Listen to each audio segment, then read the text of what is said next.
Hi, and welcome to Kent County Close-Up. I'm Deb Havens. If you think solar power energy could never work in Michigan because we just don't have that many sunny days, you might be surprised to know how wrong you are. A solar installation in Michigan actually produces electricity for an average of 4.1 hours per day throughout the year. This is more energy than Germany, a country that has a successful solar program that runs on a 30% contribution of energy from the sun.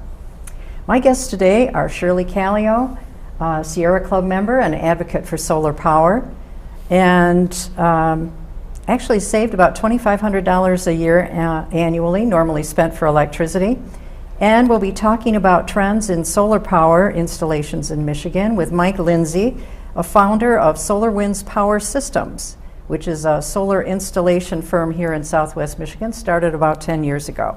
So welcome to both of you.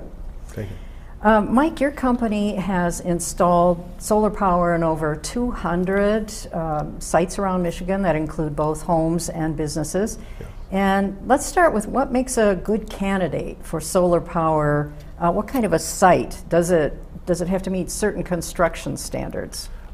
Yes, construction, roof condition and that does come into play, Deb. And to answer your first statement there too about Michigan being viable, we have a lot of sunny days in Michigan. We have a lot of cloudy days, but really it's a matter of the panels have got more efficient and the costs have come down. So what wasn't viable 20, 30 years ago is very viable now. I mentioned to you too that we have customers, this was a myth 10 years ago that they could quantify how much power was available in a full moon. I now have customers that their systems wake up and trickle charge during a full moon. So I actually have customers with testimonials to that effect. So wow, that's how sensitive the panels are. That's what we use to demonstrate how sensitive they are. Yeah, that's remarkable. In Michigan. Well, let's take a look at some of the installations your company has made, both homes and businesses. And first we have some examples of some residential installations. So let's take a look at what we're seeing here. That's a garage rooftop up by Muskegon. And as I recall, that powered about 80% of the electrical load in that home every year. Okay. This is a ground mounted. Now this one we did, it's a wooden ground mount. We normally do a metal ground mount, but for some of our customers like the aesthetics, they live in the woods and they like to have a little softer look. And we have built a few of them out of wood construction and mount them just like we would on a roof, only on a wooden structure out in the woods. That's a shot of some solar shingles we did down for Western Michigan University here a couple years ago. So the entire roof is solar shingles? Of that particular example, yes. Interesting, yeah. And this is the inverter system, and this, I can tell by looking, those are two charge controllers on the outside with inverters on the inside, so that's an off-grid system with batteries. And is this something that homeowners have to really kind of internalize? Is it's going to be not attractive? Do you make it attractive? If you net meter, that means connect directly to the power company with the agreement. You can feed them your excess power. That's very viable and has about a 9-year payback for residentials. And that's pretty much what we look at is that's first. Now, if you go to batteries, that increases the cost by about 1/3. So you're kind of looking at things differently. In the future, I think every house will have a battery, but right now they're still a bit pricey. They're kind of where solar panels were 5, 6 years ago. They're coming down in cost and getting smaller and more set for our type of living, where you can program them to work in the evening and offset charging cars and things like that. So that's all coming real quick. But is that inverter a battery operation, or is it the direct grid? Well, many of them will do both. Oh, they'll okay. connect to the grid and a battery, but they'll be dedicated to battery charging first. Once that's done in the morning, then it will go back to grid tied and feeding the home and all once the batteries are charged. So what we're talking about here is a system where the sun actually is collected and then stored, the solar power. Yes, but I don't want to confuse anyone. What we're talking about primarily is a grid-tied system without batteries. Okay. Batteries change the return on investment. Return on investment I told you about is grid-tied without batteries. We're literally using the grid as a battery. Okay, all right. So let's take a look at some of the businesses around that you've installed solar power. Sure.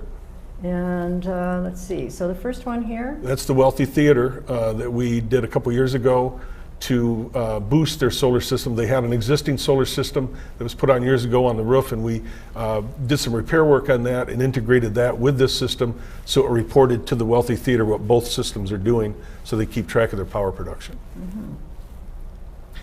This was a storage facility down in Allegan, and that's a rooftop on a steel roof, and we propped those up a little bit to get a little bit better angle than the roof would give us. We'd like to get as close as we can to around 30-degree angle towards the sun for an all year round angle. This is fluid process equipment down in Kalamazoo. It's one of our larger jobs we had done about 7 years ago, right on 131 near the Park View exit. And that's partly an ERP program where it's sold directly to the power company, and the other half of that goes into the building to offset the building's load in their manufacturing operation. This is the State Energy Office in Lansing with that's the Solar Edge inverter system without batteries, hooked up next to the car chargers out on the south end of the building, and all that is integrated and goes into the building and feeds the office building there on a 20 kilowatt system, about 25,000 kilowatt hours a year. wow. So you've been busy. And we're busier yet.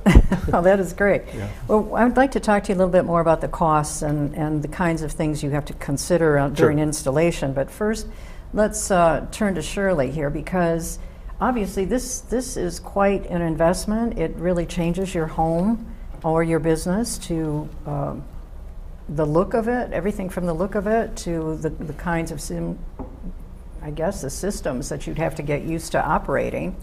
So let's first of all ask, why did you feel that solar power was such an important thing to do for your own home?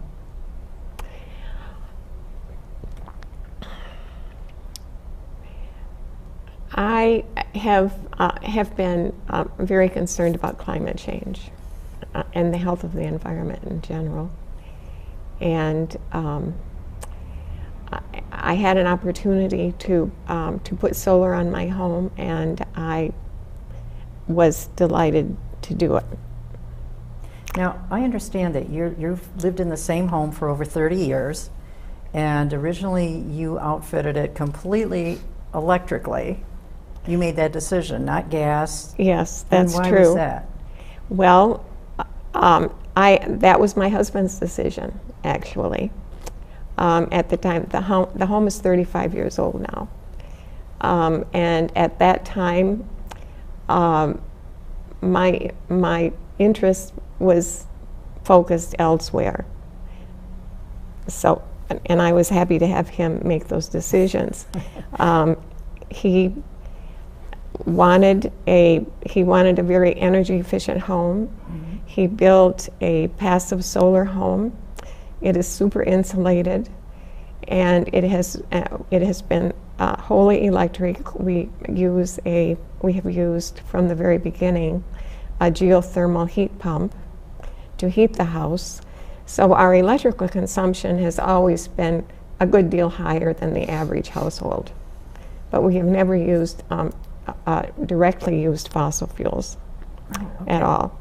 So this the solar system was, once we had the means to do it, was the logical next step for our home. Okay. Well, let's take a look at some of the video that we have from your home that was taken about 4 years ago when, I guess, this installation was occurring. Right. Okay. We live in a passive solar house. A great deal of care was taken to make sure the house was built in an orientation that would provide optimum sun exposure for heating the house. Our sole energy purchase has been electricity for the 30 plus years that we've lived here. So as a household, we consume probably quite a bit more electricity than those households who rely on gas for heating, for instance. It was apparent to me that it was both morally compelling in light of climate change and a financially sensible move for our household. So that, plus my very strong conviction that all of us need to do all that we can to transition to renewable energy and away from fossil fuels. It left me with no doubt whatsoever but that this was absolutely the right thing for us to do.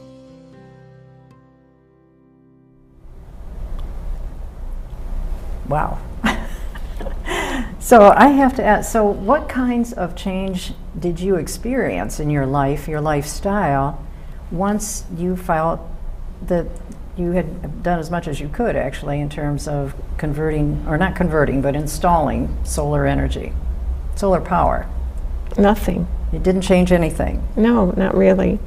We were fortunate in that our heat pump did not really give out on us until long after it should have, and we just a month ago replaced the heat pump.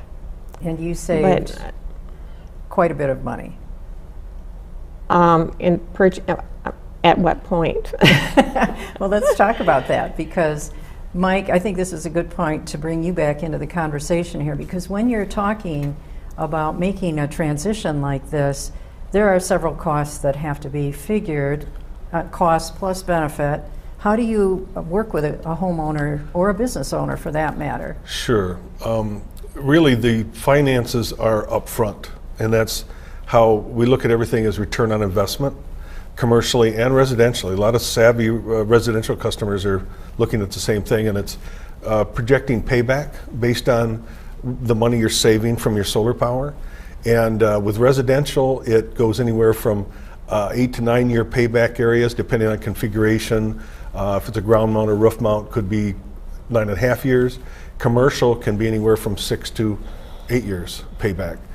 So we look at things as ROI because the cost will fall in line with that. And so versus they're all different. So the best way to talk for people to understand is the payback period of 8 to 9 years, 9 to 10 years at the most, and that would be, even if it's a kind of a marginal area, you'd still pay off in about 10 years with a regular grid-tied normal system without batteries. And so what is the initial cost that you have to plan for? Again, it's site-specific. So if you have like a typical home, I'll give you this, a typical home that would use about 7,000 kilowatt hours a year, that would require about a 5 to 6 kilowatt system installed turnkey with premium equipment under $20,000. Then there's a 30% federal tax credit that you take off from that. That goes into the math. So out-of-pocket expense at the end of that is around $11,000, $12,000 area. And then at that point, that's what your return on investment comes from. The amount of power you're saving per kilowatt hour, which most folks are paying around 15, 16 cents a kilowatt hour. So every kilowatt hour you make, you're saving that 15, 16 cents. Okay, so Shirley, based on that kind of introduction, where did you find yourself? Well, the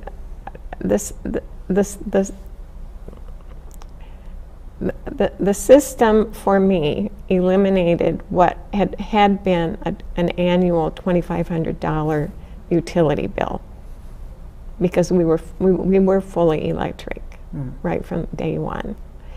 So it certainly improved my cash flow, but at the same time I did have to make this large expenditure. It's coming back to me now. I mean, every year that is covering my utility expense. It's no more out of pocket at this point. So it's like, for me, it was essentially paying ahead for 15 years probably. And Shirley was making her power with coal generation or nuclear. She's now making her power with the sun, the renewable energy.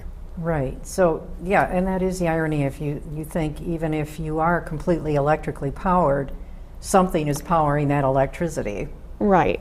Right. So now, even though all of my electricity goes onto the grid and I take what I use off the grid, it is still contributing to my neighbor's health and our overall climate mitigation. Because since we all share the same environment, it really is immaterial to me that it's going onto the grid and it's, you know, it's diluting. It's diluting otherwise dirty energy. Well, let's talk about that phrase, going onto the grid, just to make sure people understand. What kind of a grid are we starting with? And then how does solar energy impact that? Mike, I'll give that to you. Yeah, Deb, that's really a bit of the rub as far as we get an interconnection with the power companies, be it DTE or consumers, to be able to feed back kilowatt hours that you're producing that are in excess of what the home is using. The power companies are in the process of altering net metering, possibly out anywhere from the next 6 months to a year and a half, and because they like to give everybody the idea that we're taxing the distribution system, where solar energy is an enhancement to the distribution system. Their focus now is on distributed generation. This is the key word with utilities through the whole United States, is distributed generation, meaning not concentrated generation from one point, but a lot of little spots. Well, solar meets that criteria 100%. And so, but the power companies, they're protecting their turf. Their business model is they produce power, and so they begrudgingly kind of work with solar providers, but in the future we think we're gonna have more of a partnership with the power companies, and they'll see the value, because when we produce an extra kilowatt hour, it doesn't go down the lines, it goes to the transformer to the neighbor. It's like water, it seeks its next level. It goes to the neighbor, and they can charge the neighbor full retail for that kilowatt hour. So it's a real wash, and if you figure we do it during the summertime, during peak hours when they have to fire up peak generators that are very expensive, solar is a very good value to the power company in distributed generation out in the grid. As farther you get away from the power plant, the more valuable that solar is. So for air conditioning as well as heating. Yes.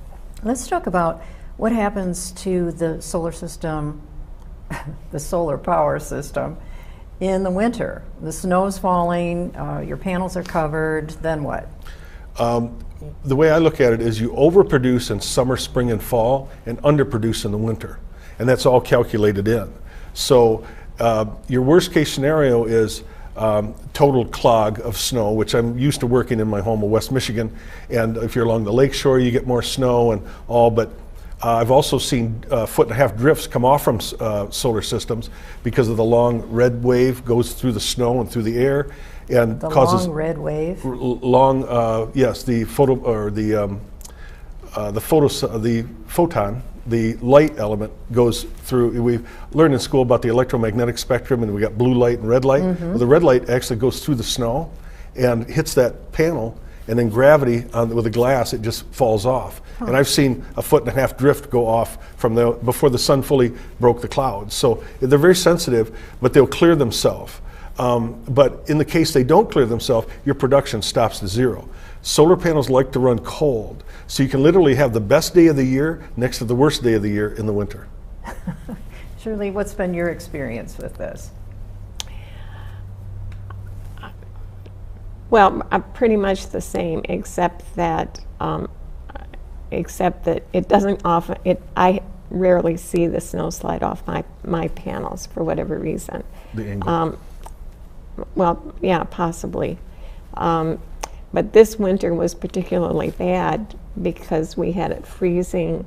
The snow got icy, so it didn't even. It was particularly sticky. Yes. On the panels, and it was a very dark winter. So I think probably, of course, when we built our house, we didn't dream of having a solar installation. That was one thing that we did not anticipate at all. We built our house as a passive solar, and it's really performed very well for us. So if I were designing a house from scratch that was going to be whose energy was going to be provided by solar, there would certainly be other things that I would do. Our house, for instance, gets no shade from the front. We have lots of wooded area, but the trees across the front of our property are far enough back that they never shade the panels. Never. However, we get a shorter day, I think, because we have woodland up close to one end of the house, or actually both ends, but one end particularly, which delays the morning sun on our panels and also shortens the sun on the other end. Mm-hmm. So, I mean, these are things that... Well, as Mike noted, the site does make a difference. It makes a huge difference. Right. And I would also be interested in some ground-mounted panels because of this snow business. And you have the ability to keep them clear. That's Yes, many of my right. customers do have ground-mounted systems we put in. Yeah, You but just we sweep don't them have... off.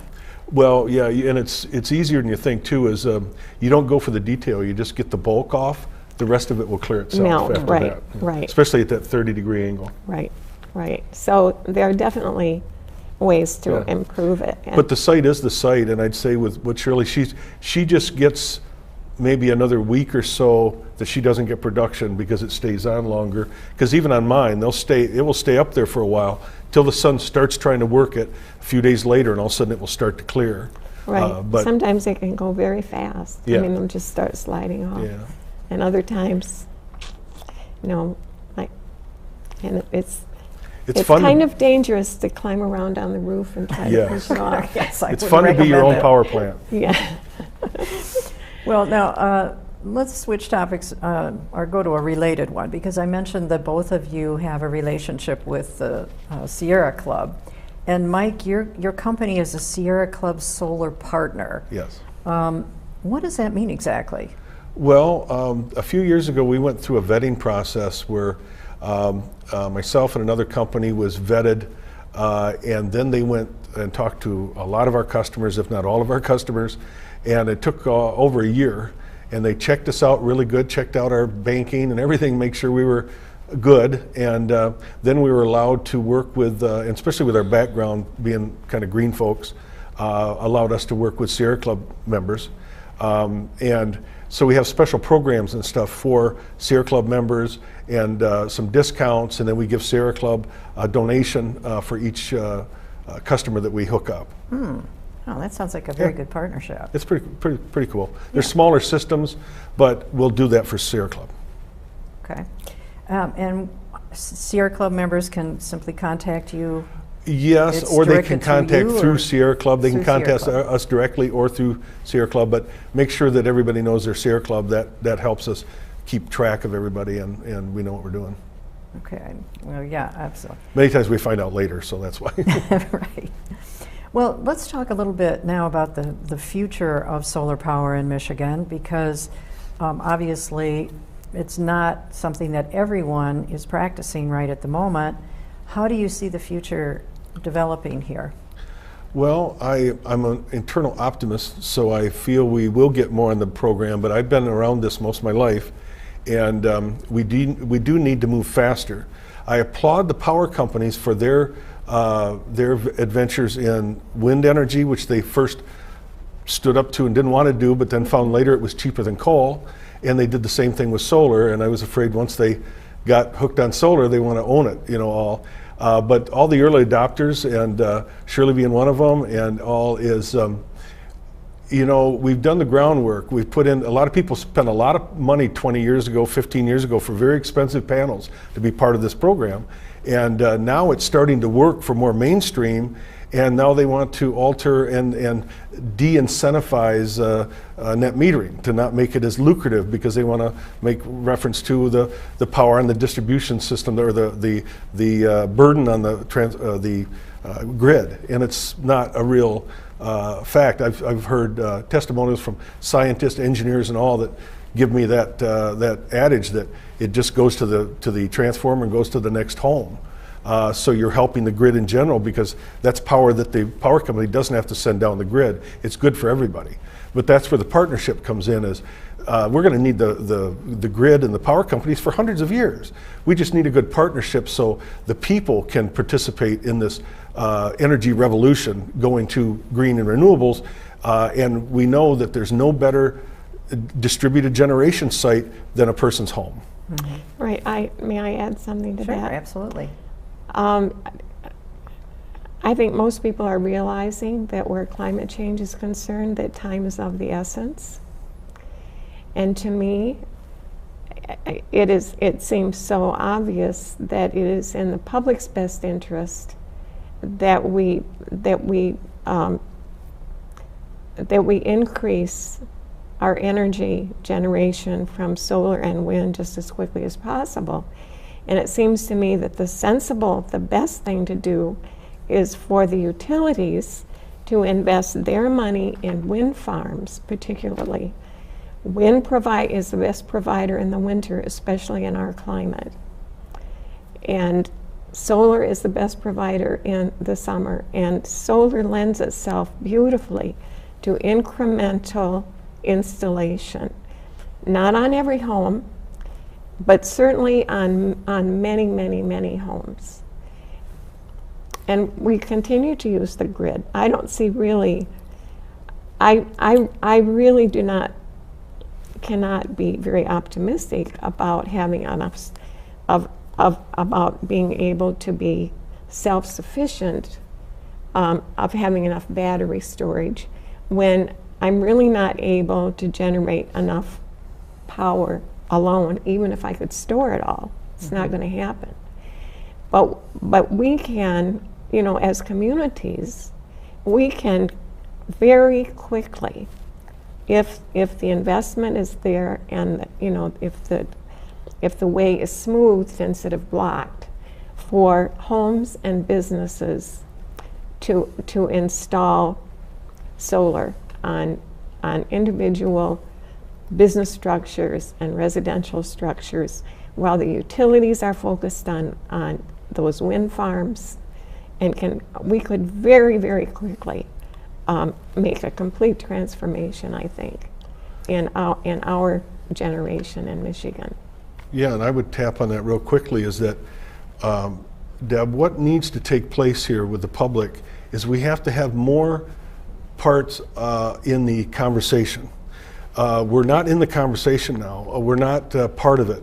And what I'm getting at is the power companies go and they talk, they need something, they're a legalized monopoly, and they go to the Michigan Public Service Commission and they come up with proof that they need to raise rates, and they get approval to raise rates. Well, when they need things, they're called an incentive. When homeowners and small business need something, it's called a subsidy. That's wrong. It's both a subsidy or it's both an incentive. So see, they're controlling the language in the argument. And my point is we need to all be part of the incentive and incentivize the public to be more part of this on a faster, harder scale, because this is a no-brainer. It's been a no-brainer for some time. Well, what I hear you both saying is that there seems to be this sort of worry on the part of power generators, like consumers or DTE, that they are somehow going to be challenged by people installing solar to begin with, and that's going to hurt their business, and somehow that the grid will be taken away from them. And so they're trying to protect it with various policies that are going to keep people away from these kinds of installations. Every business is inclined to protect their market. I don't blame them for that. I understand the business model. We just have to work with it. But we have a larger, we cannot drag our heels on addressing our human problem. I got a quick stat too, this was a few years ago. They had figured how many people net metered, and I would say did ERP programs too with the power company with home solar. This was maybe 2 years ago. The amount of people net metering was in the hundredths of 1% of our state grid, meaning we got a long way to go. Now, we applaud the power company, what they're doing to expand their systems, that's great, but that's still utility scale. They have to look at distributed generation with homeowners and small businesses to be part of that. And it's a much bigger part. They'll make a lot more power that way. Well, and I think the other thing that we need to consider is the impact that mining for coal, and in particular, when I think we have some pictures of the kind of coal mining that has taken place in states like West Virginia, Kentucky, Virginia, where they're removing entire tops of mountains. Let's take a look at some of those pictures. 500 feet or more of the summit, just to get at these buried seams of coal. And then they take the dirt that they don't need and they dump that into neighboring valleys. And this is primarily the way Appalachian coal mine is being conducted, because it allows for almost complete recovery of coal, and at the same time it takes fewer workers. So, but what we're left with is this devastation of the land that it's hard to imagine it can ever be reclaimed. Yeah. Do you have any idea on that? Well, just that we have to get beyond it, and it's difficult. Change to the utility is tough. They really like what they did before. It works real well, and they want to keep doing it. I've got to give you a quick one. I go out west quite a bit, and if people have been out to Gillette, Wyoming, will know what I'm talking about. Is you come up in the area, first you see the miles of coal cars, many of them coming to Michigan from Gillette, Wyoming, and you come up into a real open pit mine situation, and you can see the mining operation going on. And what's at the other end of the mining operation? A large power plant. Mm-hmm. Now, again, I'm a greenie, but you kind of look at this, you got to look at it and go, wow, what a marvel. It's created. But that marvel is a monster. Over time, it's putting all the pollutants in the air, the mercury, the CO2s, the NOx, all that type of thing. And we know that our time has really run out for that type of technology. Well, yeah, I also was very interested in the future of generating solar for entire cities. Yes. There's some real interesting developments, like the Crescent Dunes solar energy plant in Nevada. Mm-hmm. Let's take a look at what this is. This is a very interesting installation, a 1-mile circle of mirrors around a central tower. It heats molten salt to more than 1,000 degrees Fahrenheit, and then that superheat salt is stored, sometimes underground, but here it's in a gigantic tank. And it's used to actually boil water that drives power turbines. Yeah, like a nuclear power plant. The nuclear reaction is all about boiling water. Yeah. It's in the desert Southwest. That's very viable and works very well. And they're able to get power on a city scale, on a utility scale, to large cities, be it Las Vegas, Los Angeles, and parts of Texas and Phoenix, that kind of thing. Now, concentrators, which that's a concentrator, is not viable in Michigan because of our clouds. It likes direct sunlight. That's what it operates off from. That's why solar on homes is more viable here, because we make a lot of power on cloudy days, as you do too, Shirley. So that's it's much more viable. And give you a quick stat too. This was an estimate years ago, and I know Grand Valley's done studies on it. There's enough wind power in the center of Lake Michigan, going from about Traverse City down north of Chicago, just out in the middle, to power the whole Midwest. Mm-hmm. So I mean, those kind of stats between solar, what you can do, wind where you put it in the right place, and I'm not saying put it all over and become that a big eyesore and a problem either. We can put them in designated areas, like in Southwest Michigan, there isn't a lot of potential for utility wind, so it's a big solar area, and there's not a big place for utilities solar in too many places. They're on some college campuses. So again, solar on the homes and small businesses is viable, very viable in Southwest Michigan. Well, one thing I do want to mention, because you brought up nuclear energy, and of course one of the concerns there is how to deal with the spent fuels. Mm-hmm. What about solar panels that no longer operate properly? How are those disposed of? Well, there's been a evolving model on that. Many of them, they're lasting so long, they don't have many of them that are cycled out yet. We still have serviced some lately from the 70s, still working. But these that we're making now will go 45 to 60 years, should be their normal life cycle. They're still warranted at 25 years to be running over 80% original power. But when you get to the point where you're going to call it recycle, when a panel would get to a production output that isn't adequate anymore, say it got down to 30, 40%, the idea is those panels could be taken, to third world, and for another decade or more, they'll charge batteries. So even though they won't be viable in the house anymore because their output is down, they'll be able to go because we could give them to different places over in third world that could have battery systems and they could charge batteries. But then when they would get rid of them, there's got to be a plan to take those panels and to dismantle them properly to get the metals out of them, the silicon out of them, and any other thing that may be dangerous needs to be controlled properly. So we've got to take it all the way from cradle to grave. Mm-hmm. And we haven't quite gotten there yet. No, well, we don't have a big enough graveyard yet to deal with them on a scale that makes sense yet. But we're getting there, and they're already thinking a lot about it. Well, okay, so there are many, many questions about the future still to be answered, but you've certainly given us some good starting points here, and I really want to thank you both for being with us today to share more information about solar power in Michigan, and again to reassure us that it's doable. That's very reassuring. No brainer. Okay, and that is it for Kent County Close-Up. Thanks for joining us with the production team here at GRTV in Grand Rapids, Michigan. Okay. Good, thanks.